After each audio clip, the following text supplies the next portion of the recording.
വാതിൽ ശരിക്കും പൂട്ടിട്ടാ. അവൾക്ക് ഇഷ്ടമുള്ള തേനിലാവ് വെച്ചിട്ടില്ലേ നീ? അത് ഞാൻ എടുത്തു വെച്ചിട്ടുണ്ട്. ഇത് വടക്കേ കൊമ്പത്തെ വീടാ. ഇവിടെ വന്നു കയറിയവരൊക്കെ അന്തസ്സുള്ളവരായിരുന്നു. നിന്റെ കുടുംബക്കാരെ പോലെ വാക്കിന് വ്യവസ്ഥയില്ലാത്തവരല്ല. മനസ്സിലായോ? വർഷം 1 ആവാറായി എന്റെ മോൻ നിന്നെ കെട്ടിയിട്ട്. പറഞ്ഞ സ്വർണ്ണമില്ല, കാർപോർച്ച് കാർ വന്നിട്ടുമില്ല. ഇതാണോടി നിന്റെ വലിയ കുടുംബ മഹിമ? വീട്ടിലെ സാഹചര്യം മോശമായതുകൊണ്ടല്ലേ അമ്മ വൈകുന്നത്. പറഞ്ഞത് അച്ഛൻ തരും. കൊറേ നാളായില്ല തരും തരും തരും എന്ന് പറഞ്ഞിട്ട്. കേട്ടു മടുത്തു. ശ്രീകരം സത്ത്. എന്തിനമ്മ എന്നെ എന്നും വഴക്ക് പറയണേ? ഞാൻ എന്ത് ചെയ്തിട്ടാ? നീ വലിയ സത്യവതി. എന്നാൽ എത്ര വേണമെങ്കിലും കുറ്റം പറഞ്ഞു ഞാൻ എന്റെ കുറവായി സ്വീകരിക്കാം. എന്റെ ഫോണൊന്നും എനിക്ക് തരണം. 2 ആഴ്ചയില്ലേ അമ്മ ഓഫ് ചെയ്ത് വെച്ചിട്ട്.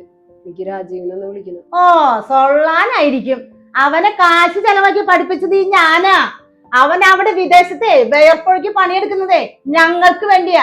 നിനക്ക് കൊച്ചു വർത്തമാനം പറയാനല്ല. അവളുടെ ഒരു ഫോണ് തായോ അമ്മേ, ഞാൻ ഒന്ന് വിളിച്ചോട്ടെ പ്ലീസ്. ഫോണൊക്കെ തരാം, പക്ഷെ വിളിക്കേണ്ടത് രാജീവനെ അല്ല, നിന്റെ അച്ഛനെ. എന്നിട്ട് അയാളോട് വാക്ക് പാലിക്കാൻ പറ. എന്നാ നിന്റെ ഫോൺ.